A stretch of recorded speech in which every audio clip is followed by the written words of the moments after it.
Syukran jazakumullah khairan. Bismillahirrahmanirrahim.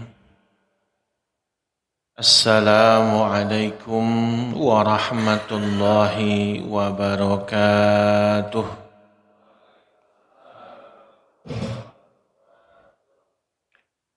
Innal hamdalillahi nahmaduhu wa nasta'inuhu wa nastaghfiruh. ونعوذ بالله من شرور أنفسنا وسيئات أعمالنا من يهده الله فلا مضل له ومن يضلل فلا هادي له أشهد أن لا إله إلا الله وحده لا شريك له وأشهد أن محمدا عبده ورسوله لا نبي ولا رسول بعده أما بعد. قال الله تعالى في القرآن الكريم أعوذ بالله من الشيطان الرجيم يا أيها الذين آمنوا اتقوا الله حق تقاته ولا تموتن إلا وأنتم مسلمون. فقال رسول الله صلى الله عليه وسلم اتق الله حيثما كنت وأتبع السيئات الحسنة تمحوها وخالق الناس بخلق حسن. Bapak-bapak, ibu-ibu, saudara-saudariku jamaah Masjid Miftahul Iman yang dirahmati Allah, wa khususan al-mukarramuna al-fudhala, Ketua DKM Masjid Miftahul Iman dan jajarannya, para asatidzah wal ustadzat, para tokoh masyarakat. Semoga Allah Ta'ala merahmati kita semua. Amin. Allahumma amin. Salawat beriring salam semoga selalu tercurahkan kepada Nabi kita Nabi Muhammad sallallahu alaihi wasallam beserta keluarganya, para sahabatnya, serta para pengikutnya yang selalu senantiasa mencintai beliau dan meneladani sunnah-sunnah beliau hingga yaumil qiyamah. Bapak Ibu sekalian yang dirahmati Allah, pembahasan kita pada kesempatan kali ini adalah al-hurriyatu fil Islam. Makna kemerdekaan atau hakikat kemerdekaan dalam sudut pandang Islam. Landasan dalil kita adalah Quran surah Al-Isra di ayat yang ke-70. Allah Ta'ala berfirman, A'udzu billahi minasy syaithanir rajim. Wa laqad karramna bani Adama wa hamalnahum fil barri wal bahr. Sungguh telah kami muliakan Bani Adam, yaitu manusia. Wa hamalnahum fil barri wal bahr. Dan kami membawa mereka, angkut mereka di daratan dan juga lautan. Wa razzaqnahum minat thayyibat. Dan kami berikan kepada mereka rezeki dari yang baik-baik. wa faddalnahum ala katsirin mimman khalaqna tafdila. Dan kami lebihkan mereka dengan berbagai kelebihan yang sempurna atas kebanyakan makhluk yang telah kami ciptakan. Bapak-bapak dan ibu sekalian yang dirahmati Allah, kalau kita tengok di dalam tafsir, saya buka di dalam tafsir As-Sa'di, At-Tabari, termasuk juga Imam Al-Qurtubi, bahwa Allah Ta'ala melalui ayat ini menegaskan. Maka dimulakan dengan yakni harfut tauqid. Walaqad karramna, dan sungguh benar-benar kami muliakan. Jadi kalimat ini kata Imam Al-Qurtubi, dzakarallahu minat tarhibi ma dzakara bainan ni'ma alaihim. Bahwa ayat ini Allah menyebutkan sebuah tarhib, sebuah pemancangan terkait dengan motivasi bagi manusia. Bahwa Allah menyebutkan nikmat yang besar khusus sebagai manusia.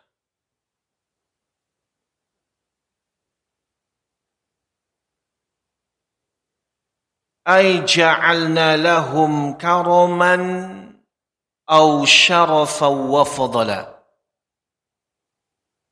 Nikmat yang telah dianugerahkan kepada anak manusia seluruhnya pada derajat kemuliaan dan juga keutamaan melebihi seluruh makhluk yang lainnya. Bukan berarti menyepelekan makhluk Allah yang lain, karena tidak ada yang Allah ciptakan sia-sia. Tapi Allah ingin memberikan penekanan di dalam ayat ini, ketahuilah bahwa manusia itu makhluk yang paling utama. Kalau kita tengok ada malaikat, ada bangsa jin, ada hewan, ada tumbuhan, ada juga al-jamad. Kalau dalam Islam, Pak, al-jamad itu juga makhluk. Al-jamad itu gunung, laut, daratan, itu juga makhluk dalam perspektif Islam. Kenapa? Karena dalam perspektif Islam, suatu saat mereka akan menjadi syawahid. Mereka akan menjadi saksi. Banyak riwayat yang menjelaskan bagaimana lautan itu seakan-akan tiap hari memohon untuk menumpahkan airnya. Gara-gara banyak yang manusia potensi maksiatnya itu ada di pinggiran pantai. Bukan berarti di daratan yang lain enggak, tapi berpotensi. Karena kalau tanpa keimanan pariwisata berkembang sejalan dengan kebebasan menikmati alam itu dengan potensi kemaksiatan. Dari dulu, Pak, bukan sekarang. Dari dulu.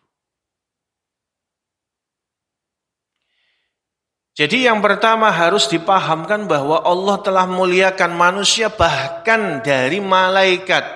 Yang malaikat itu kan disifati la ya'sunallah wa yaf'aluna ma yu'marun. Mereka tidak pernah durhaka sama Allah, mereka tidak pernah membangkang perintah dari Allah. Makanya suatu ketika malaikat itu mereka berkata, ya, wa idz qala rabbuka ilal malaikati anni, atau kalimatnya wa idz qala rabbuka ilal malaikati inni ja'ilun fil ardi khalifah. Ketika Allah menegaskan bahwa Allah ingin menjadikan manusia pemimpin di muka bumi, malaikat kan berkata,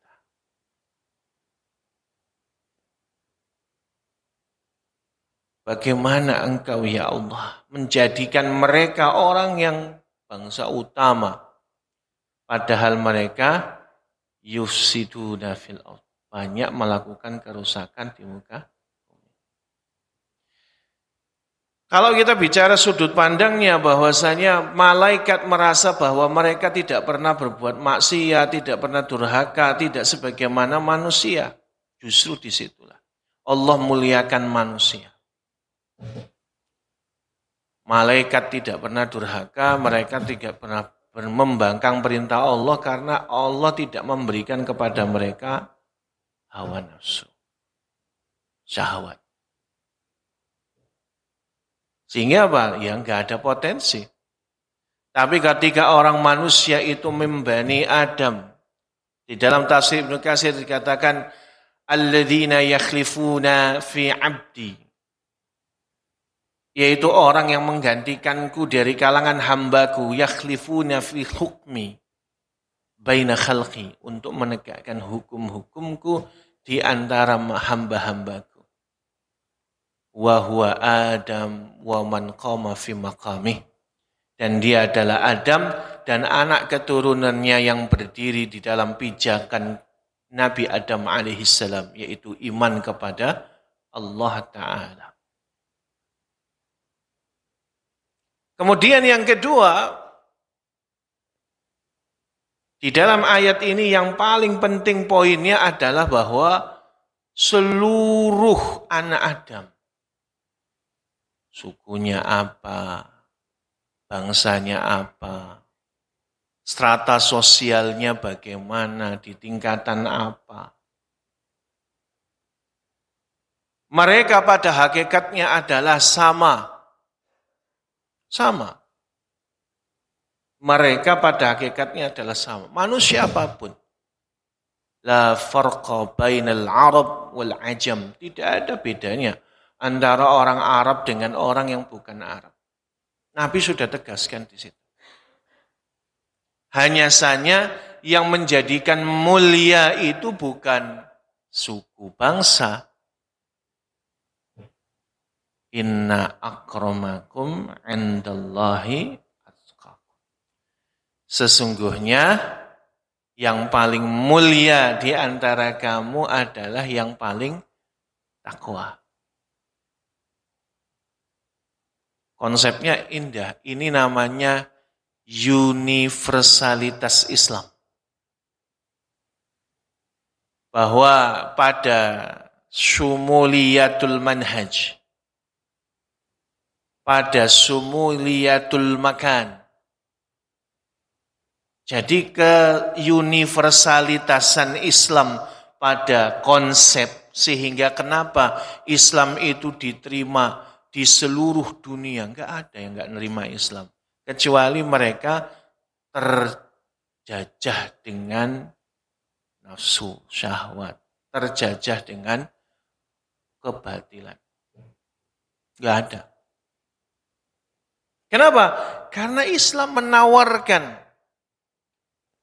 universalitas konsep bahwa Islam tidak akan pernah keluar dari sisi basyariah. Kemanusiaan itu sendiri.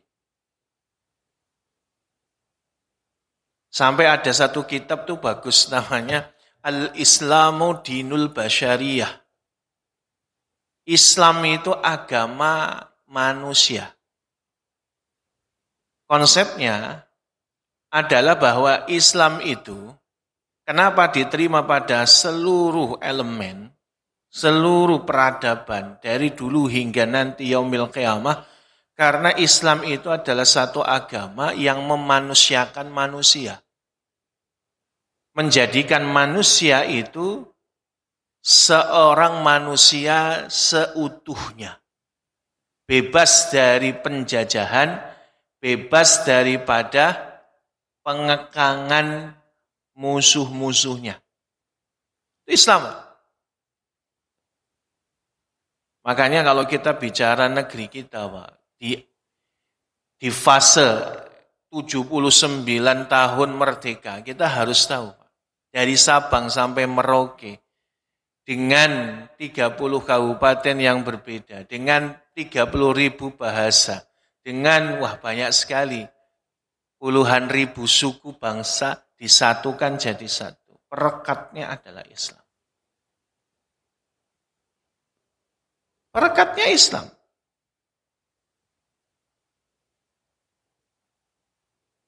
Kenapa? Karena Islam yang menawarkan bahwa tidak ada perbedaan suku dan bangsa, enggak ada.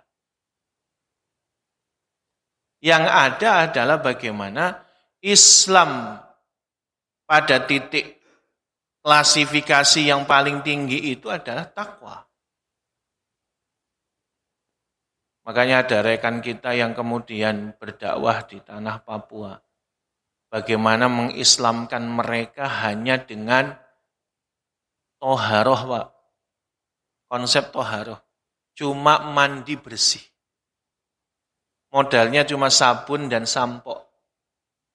Dakwah itu kadang begitu. Kenapa?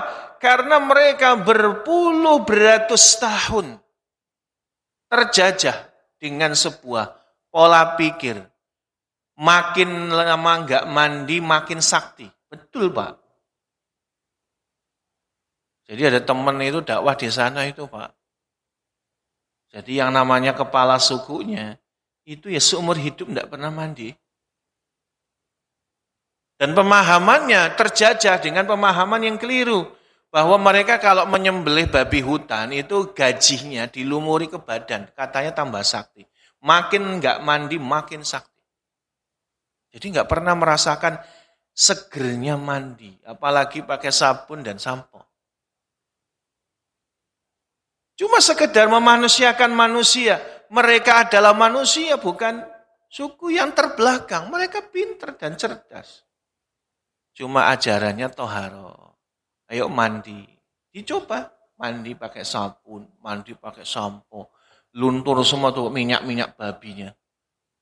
Rasanya kayak di surga kan. Mandi dan sampoan saja tuh, Pak. Allahu Akbar.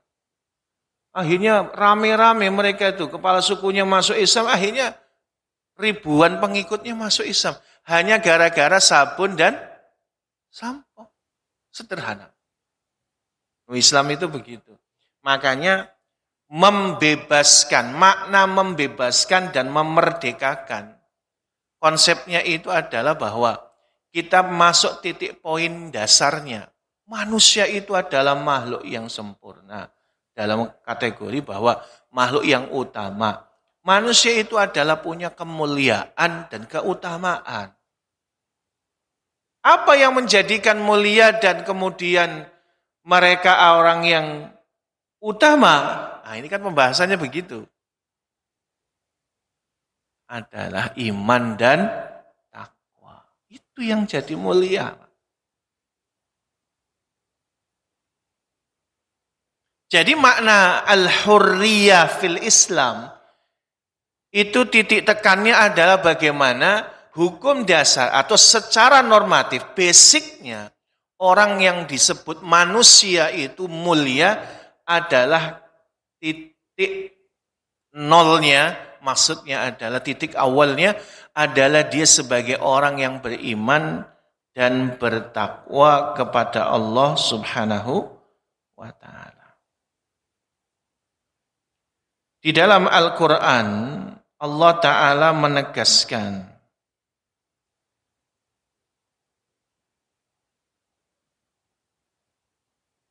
ketika Allah menjadikan manusia itu seluruhnya, secara general, secara keseluruhan, adalah makhluk yang luar biasa, utama dengan konsep iman dan takwa, yaitu surah Al-A'raf di ayat yang ke-172. Ketika Allah berfirman kepada mereka di saat mereka di dalam rahim ibunya, alastu bi rabbikum, qalu bala syahidna. Allah berfirman kepada setiap janin di dalam tubuh ibunya, di dalam rahim ibunya. Dan Allah katakan, alastu bi rabbikum. Apakah aku ini adalah Rabbmu? Tuhanmu? Qalu. Maka semua janin akan berkata, bala syahidna. Ya, kami bersaksi, engkau adalah Tuhan kami.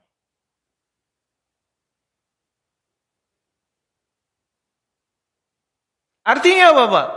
Artinya secara standar normatif, manusia yang merdeka itu adalah manusia yang beriman kepada Allah. Basicnya itu. Loh, ini ayat, bukan perkataan seorang Irfan, bukan. Tapi ini ayat, Pak. Jadi harus diyakini dengan seyakin-yakinnya. Konsep dasar ini. Kemudian hadis muttafaqun alaih. Udah Al-Qur'annya jelas. Sekarang hadisnya muttafaqun alaih. Di dalam hadis muttafaqun alaih, Rasulullah sallallahu alaihi wasallam bersabda, "Kullu mauludin yuladu 'alal fitrah." Setiap maulud itu adalah anak yang lahir. Setiap anak yang lahir, kata kullun di situ adalah dunal istitsna. Tidak ada pengecualian. Kalau di prosentase berarti 100%. Screeningnya, Pak, filterisasinya 0%. Artinya 100% tidak terkecuali. Semua yang lahir di muka bumi ini yuladu 'alal fitrah. Dilahirkan dalam keadaan fitrah. Makna fitrah ini para ulama, saya simpulkan dari beberapa turas yang kita pelajari, para ulama menyebutkan ada 3 setidaknya makna fitrah. Yang pertama adalah sofiyatum minadz-dzunub, bersih dari dosa. Setiap bayi yang lahir pasti bersih dari dosa, 0 dia. Dia enggak menanggung dosa orang tuanya. Hatta sampai seorang anak yang dilahirkan di luar nikah. Yang sering dikatakan oleh masyarakat sebagai anak haram. Anaknya enggak salah, Pak. Yang salah orang tuanya, bapak ibunya. Anaknya sama lahirnya sofiyatum minadz-dzunub, bersih dari dosa. Dia enggak bisa dikatakan salah, enggak salah apa-apa. Maka stop kalau ada kemudian, oh ini gara-gara anak ini pembawa sial, enggak boleh. Anak-anak enggak ada yang bawa sial. Enggak ada, Pak. Mereka enggak punya dosa yang ditanggung.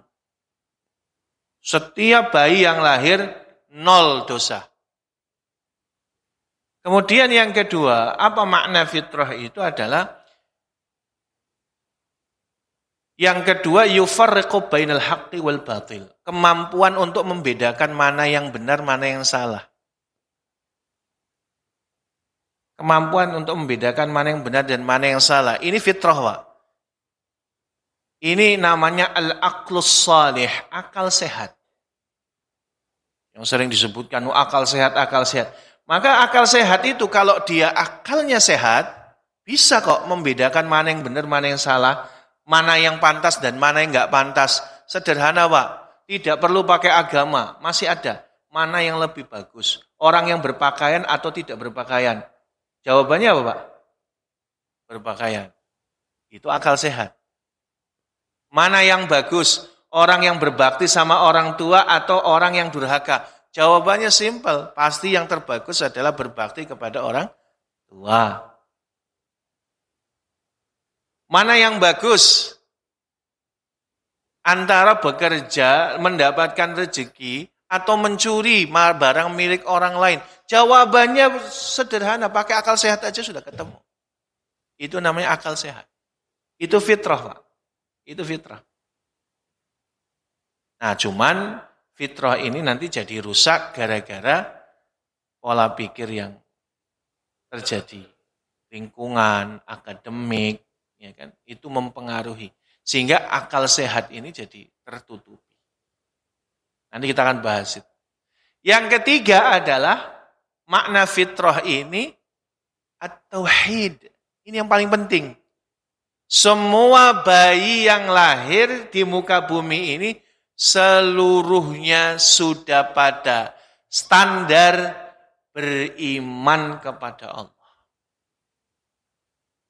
Makanya kata para ulama, standarnya Pak, anak-anak itu, dia akan dibawa kepada pemahaman Allah sebagai Robnya. Sebagaimana Nabi Ibrahim alaihissalam. Ketika orang tuanya tidak ada yang menuntunnya, tapi Allah berikan kepadanya petunjuk. Dari pengamatan dengan alam semesta saja itu petunjuk. Ayat Allah. Yang nanti menghantarkan kepada keimanan. Fitrah, Pak. Fitrah. Ada sahabat Nabi itu namanya Abu Dzar Al-Ghifari. Pernah dengar namanya? Sangat familiar. Abu Dzar Al-Ghifari itu Pak dari bangsa Ghifar. Bangsa Ghifar itu mayoritas seluruh penduduknya profesinya sama, begal. Satu kampung Pak, begal semua. Abu Dzar itu pimpinannya. Tapi karena dia dibentuk di lingkungan yang seperti itu dari kecil, akhirnya ya ikut-ikutan jadi begal. Cuma ada satu fitrah yang luar biasa. Walaupun dia begal, dia tidak pernah nyembah berhala. Yang kedua, dia juga tidak berzina dan tidak mabuk. Kan aneh. Itu dibawa dalam pemikiran dia. Ini yang benar. Orang yang benar itu enggak nyembah patung. Ngapain patung disembah? Akal sehatnya masuk. Sampai dia mendengar dari kafilah dagang, ada seorang nabi yang mengajarkan tentang tauhid, baru dia datang ke Mekah. Akhirnya masuk Islam, hanya sekali pandang, udah. Makanya kita katakan setiap bayi yang lahir itu dalam keadaan beriman bertauhid. Hadis itu dilanjutkan fa'abawahu yuhawwidani au yunassirani au yumajjisani. Maka kedua orang tuanya lah yang menyebabkan dia Yahudi. Dia lahir dari ibu Yahudi. Tiap hari diperdengarkan ajaran-ajaran Yahudi. Dia dibawa ya ke tempat ibadahnya. Dia dibawa dalam ritualnya. Akhirnya yang tadi fitrahnya beriman rusak, dijajah oleh pemikiran yang enggak benar, pemahaman yang enggak benar. Ibunya lahir di tengah ibunya Nasrani, bapak ibunya ngajak dia ke tempat ibadahnya dengan ritual-ritualnya, kebiasaan-kebiasaannya. Akhirnya yang harusnya beriman kepada Allah jadi nyembah selain Allah. Nah, konsep dasarnya orang beriman itu adalah konsep dasar seorang manusia. Kebebasan, kemerdekaan dalam Islam adalah ketika dia beriman kepada Allah dan bertakwa kepadanya. Itu garis bawah. Kenapa? Dasarnya manusia semuanya itu, Pak. Makanya para ulama menjelaskan bahwa secara Islam, laqad ja'al Islam mundu awwalu lahzah. نزل فيها جبريل عليه السلام على رسول الله صلى الله عليه وسلم wa ghayatuhu tahrirul insan min ibadatil ibad ila ibadati rabbil ibad liyukhrijuhu min zulumatil adyan ila nuril Islam. Nah, ini indahnya. Jadi di dalam konsep Islam itu adalah bahwa ketika Islam itu datang di awal waktu, ketika Allah menurunkan Jibril alaihissalam, lalu membawa wahyu yang kita kenal itu nanti jadi ayat Al-Quran. Disampaikan kepada Nabi kita Nabi Muhammad sallallahu alaihi wasallam yang diutus oleh Allah sebagai Rasul. Nah, ini perannya nih.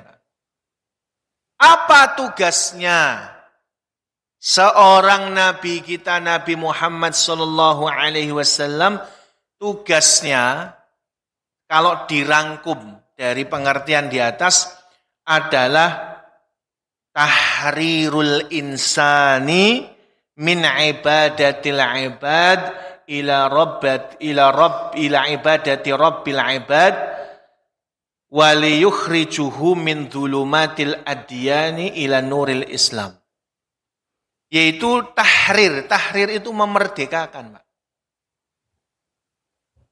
Tahrirul ibadah, tahrirul insan min ibadatil ibad, memerdekakan manusia dari menyembah sesama makhluk. Kembali ke ayat pertama, Pak. Al-Isra ayat 70. Loh, manusia ini hamba Allah yang mulia. Kok nyembah batu? Padahal batu itu enggak lebih mulia daripada manusia.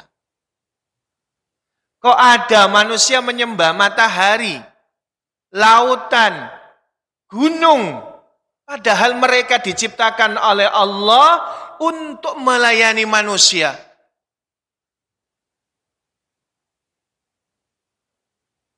Ada orang kemudian dia memotong pohonnya diukir jadi Tuhannya, lalu disembah.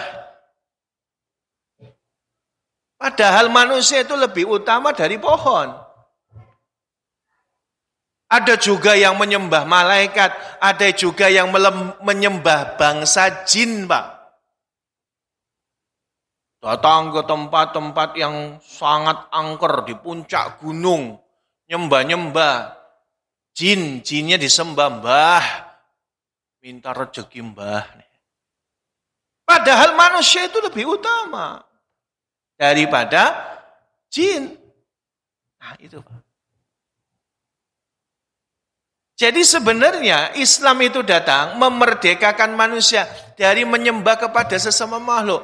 Manusia itu lebih mulia bahkan daripada malaikat. Kenapa nyembah makhluk selain manusia? Ini terjajah, pemahamannya terjajah. Jadi makna terjajah itu, ini secara holistis itu adalah ketika kita pola pikirnya, perbuatannya terjajah bukan dengan cara yang ini Islam loh.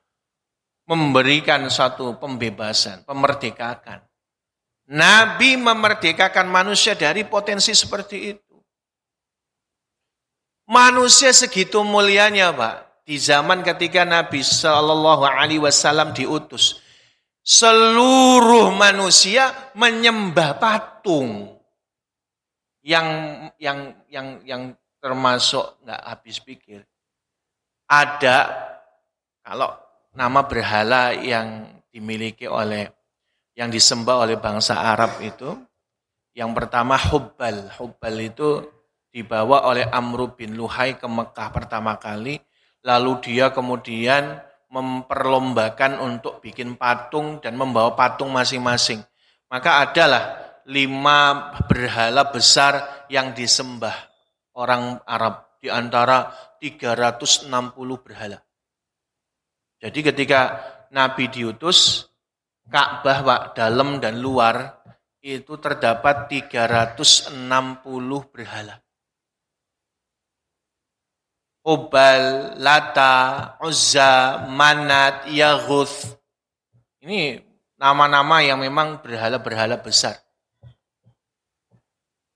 Tapi ada dua berhala yang disebut Isaf dan Na'ilah.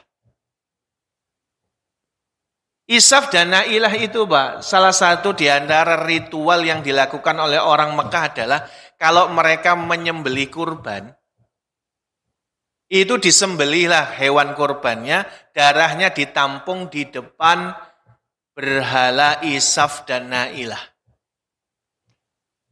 Di mata mereka Isaf dan Na'ilah itu adalah patung yang berhala yang paling mulia di antara berhala-berhala yang lain. Jadi kalau mau dipersembahkan, maka persembahannya harus di depan Isaf dan Na'ilah. Karena ini berhala yang lebih dulu daripada berhala Hubal. Sebelum Amr bin Luhai membawa Hubal ke Ka'bah, dua patung ini sudah ada di Bukit Sofa dan Marwah. Cuma karena mereka terjajah dengan kebodohan, mereka menganggap dua patung Isaf dan Na'ilah ini adalah sebagai Tuhan lokal. Oh, ada Tuhan lokal. Akhirnya mereka bawa dari Bukit Safa dan Marwah itu, dibawalah Isaf dan Na'ilah ditaruh di sisi Ka'bah. Mereka menyembelih hewan kurban di depan Isaf dan Na'ilah.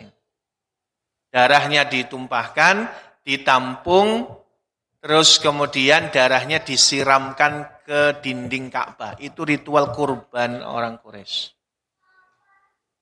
Sementara dagingnya apa, Pak? Dibuang begitu aja udah. Darahnya ditampung, darahnya disiramkan ke dinding Ka'bah. Padahal kalau perlu tahu, Pak, Isaf dan Na'ilah itu bukan Tuhan. Dia adalah sepasang kekasih yang tidak menikah, zina di dalam Ka'bah. Lalu kemudian Allah kutuk. Dia menjadi benar-benar jadi batu itu, Pak. Sebagai peringatan, dua patung ini ditaruh di bawah Bukit Safa dan Marwah. Ngingetin supaya jangan mengulangi perbuatan tercela itu. Kok disembah? Padahal sepasang kekasih yang berbuat zina.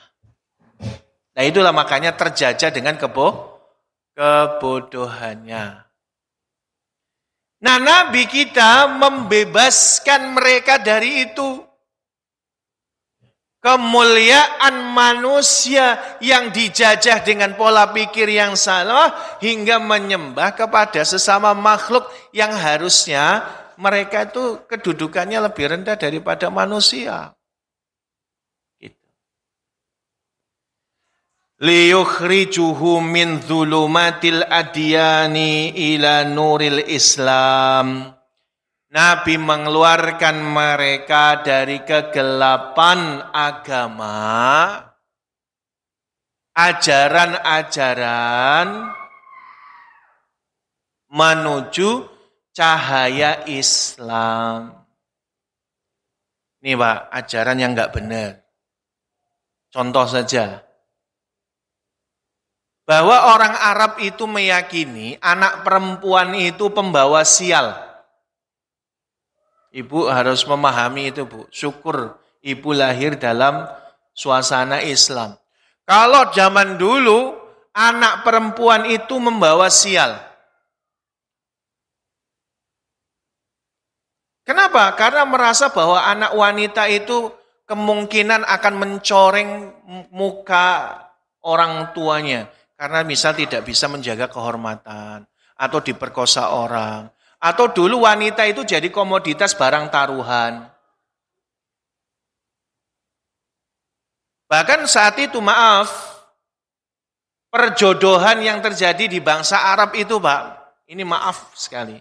Wanita itu menikah dengan dua jalan. Satu dinikahi dengan syariat Nabi Ibrahim, kedua dengan syariat mereka. Apa itu? Wanita dibiarkan berbuat hubungan seksual di luar nikah dengan 10 orang, nanti hamil. Kalau sudah hamil ditentukan nanti mukanya mirip siapa itu bapaknya dan nikah. Makanya mereka sangat malu kalau punya anak perempuan, para tokohnya ini. Dibuatlah aturan kalau punya anak perempuan sebagai ritual akhirnya dibunuh hidup-hidup. Jadi kalau punya anak perempuan jalurnya 2, dibunuh begitu lahir, dibunuh, dikubur hidup-hidup, atau dibiarkan umur 6 tahun, setelah umur 6 tahun didandani, dipercantik, lalu dikelilingin ke setiap rumah keluarganya, lantas kemudian tujuan akhirnya adalah di padang pasir yang luas, lalu dijorokin ke bawah lubang kuburan, ditutup sampai mati. Ngeri sekali Pak. Maka datang Islam, Nabi mengeluarkan mereka dari jeleknya, kegelapan itu Pak. Bahkan Nabi memproklamirkan, man kana lahu salasu banat. Siapa yang punya 3 anak perempuan? Dalam riwayat yang lain, man kana lahu bintani. Siapa yang punya 2 anak perempuan, wasabara alaihinna, sabar didik mereka, wa yusinu muamalatuha, dan memperbagus bagaimana interaksi dengannya, dan apa Pak? Mengeluarkan hartanya untuk membelikan wakisahunna min jidati, mengeluarkan hartanya untuk membeli keperluan pakaian-pakaian anak wanita tersebut, kunna hijabam minan nar, maka anak perempuan itulah yang justru menyelamatkan orang tuanya dari siksa neraka. Jadi kalau ada orang tua yang harusnya nyemplung neraka karena punya anak perempuan yang dia didik dengan sabar, maka enggak jadi masuk neraka. Anak perempuan Pak, bukan anak laki. Beda kan? Kegelapan jahiliyah tadi ngajari anak perempuan membawa sial. Dalam Islam, anak perempuan membawa keberuntungan. Dalam riwayat yang lain, Imam Bukhari menjelaskan, siapa yang punya 2 anak perempuan, dididik dengan baik, sampai kemudian ketemu jodohnya, maka anak perempuan itulah yang mengantarkan orang tuanya masuk surga. Wah, beda kan?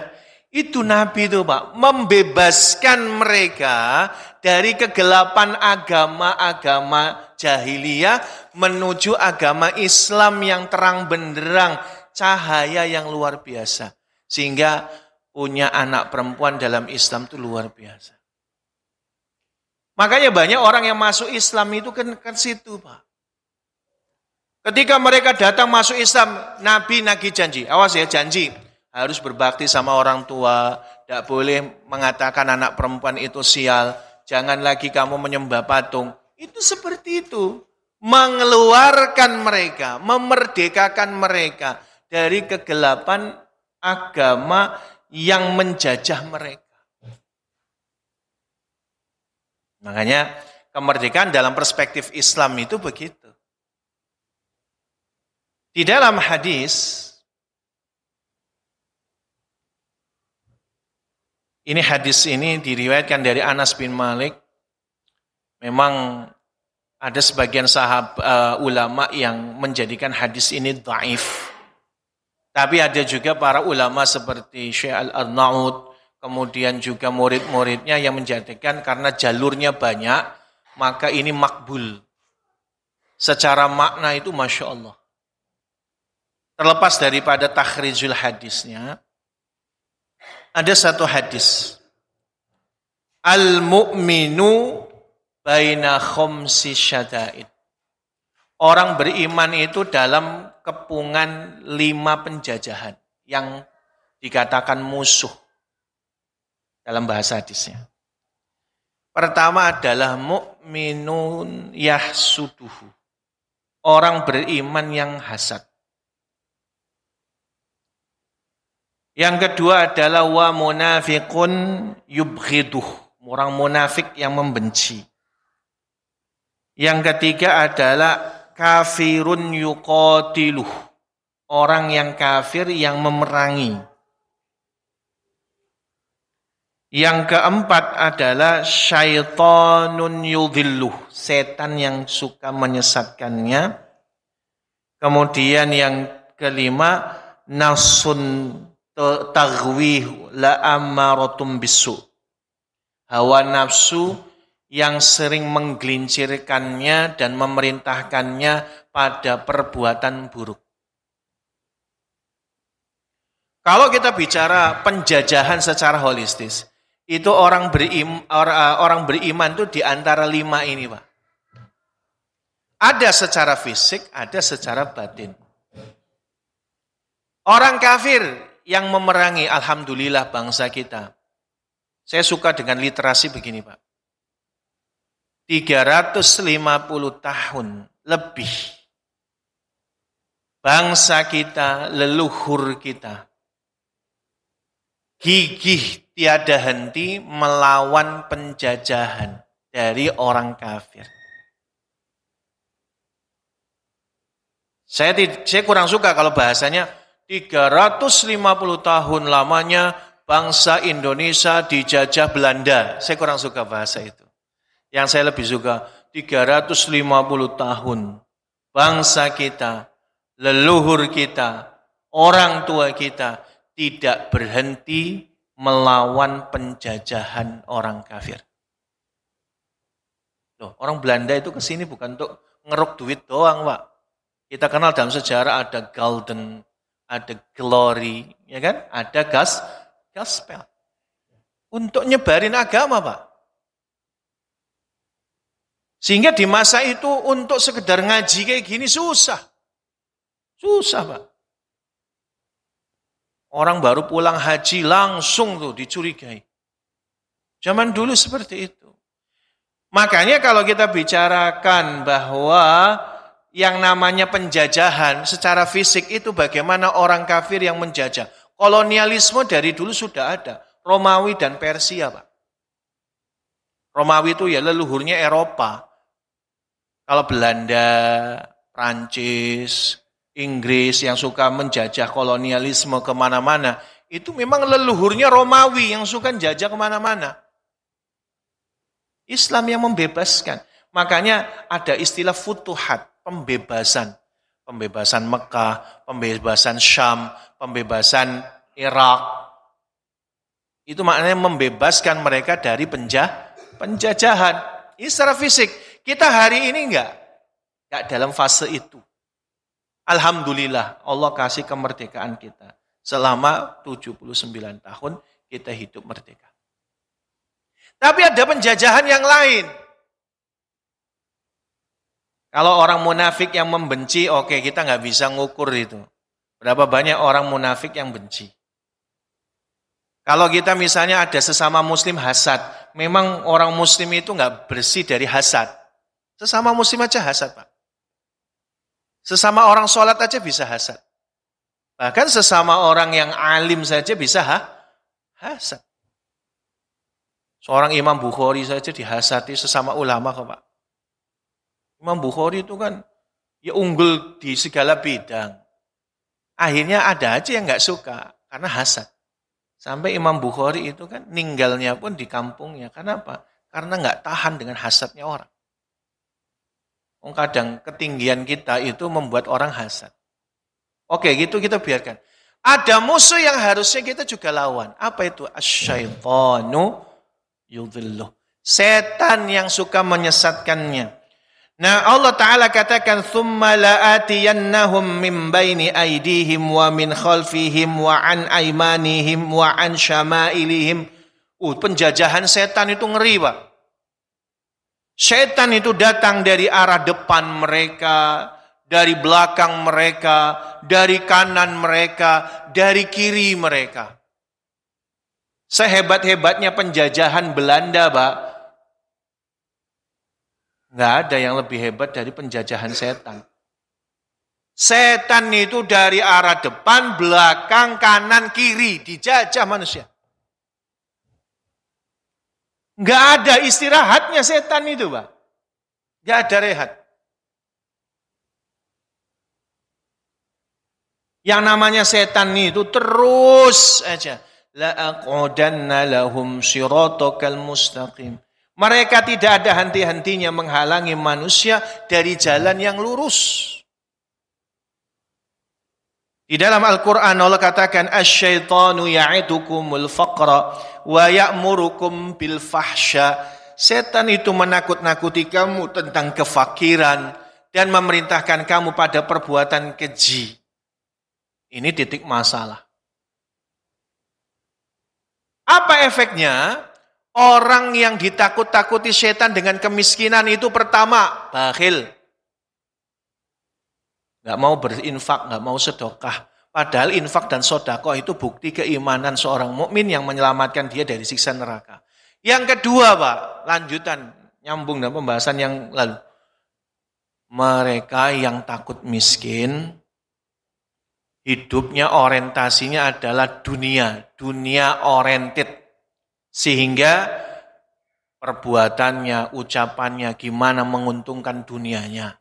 Yang halal tidak bisa, yang haram dicari.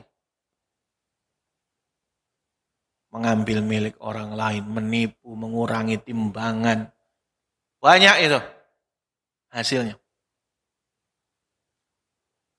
Terus uangnya sudah didapat, tidak jelas halal dan haram. Wa ya'murukum bil fahsya. Uang yang panas itu, apa Pak? Setan bisiki. Ini uang mah korupsi 50 miliar. Ya kalau untuk membiayai anak gadis mahasiswa bisa lah. Ada kan yang kayak gitu Pak. Karena dari uang korupsi akhirnya mengeluarkannya pun juga dari kepada sektor-sektor maksiat. Perempuan ya mabok, udah tua pun masih nggak sembuh-sembuh. Penjajahan setan tuh Pak. Min syarril waswasil khannas alladzi yuwaswisu fi sudurin nas. Setan itu membisikkan ke dalam dada manusia. Bahkan di dalam hadis, ini penjajahan setan tuh ngeri Pak. Asyaitanu yajri min ibni Adam majrad dam. Setan itu Pak menjajah manusia di aliran darah. Sepanjang aliran darah, setan menjajah. Darah. Darah ini bercampur kepada nanti ke jantung. Sementara setan punya bagian dari jantung tersebut. Di dalam hadis riwayat Imam Bukhari, kenapa Nabi itu di dalam kisahnya dibelah dadanya sampai 2 kali minimal dalam riwayat. Itu di dalam riwayat itu, Imam Bukhari meriwayatkan malaikat Jibril membelah dada Nabi, membersihkan hati Nabi. Hati di sini secara fisik jantung. Karena Ali menyaksikan ada bekas jahitan di dada Nabi SAW. Dibersihkan Pak. Lalu kemudian kata malaikat Jibril kepada Nabi, ini adalah bagian setan pada manusia. Untuk Nabi dibersihkan, makanya Nabi maksum. Tapi untuk yang selain Nabi, setan bersemayam. Kata Imam Ibnu Qudamah, setan bersemayam di jantung manusia itu laksana seperti orang yang menunggu di depan pintu. Sekali pintunya terbuka, setan langsung jajah. Yang paling banyak apa Pak? Ghadab, murka, ketika marah, kelihatan. Jadi kalau orang manusia lagi marah, itu dijajah setan. Makanya orang yang lagi marah itu Pak, sifatnya kayak api. Panas, matanya melotot, ngomongnya keras. Kenapa? Sudah dijajah setan. Makanya marah itu Pak, kondisi manusia lagi dijajah setan. Terakhir yang paling menjadi pertarungan penjajahan kita adalah hawa nafsu. Setan nggak bisa apa-apa Pak, kalau hawa nafsu kita terkendali. Makanya salah satu di antara penjajahan yang juga harus kita lawan adalah penjajahan hawa nafsu. Termasuk di sana. Bagaimana manusia nafsu itu dikendalikan. Bukan dimatikan, tapi dikendalikan. Dengan cara bagaimana? taat kepada syariat. Maka butuh ilmu, butuh pengamalan, ibadah, ya, pembersihan hati, ya, banyak baca Quran, banyak zikir. Itu yang nanti mengendalikan hawa nafsu kita. Wallahu a'lamu bishawab. Demikian yang bisa kami atau kita bahas pada pagi subuh hari ini. Rupanya waktu jualah ya membatasi kita semua. Nanti bisa kita diskusi di luar majelis. Waktu dan tempat ana kembalikan kepada Ustaz Nasrul. Jazakumullah khairan. Assalamualaikum warahmatullahi wabarakatuh.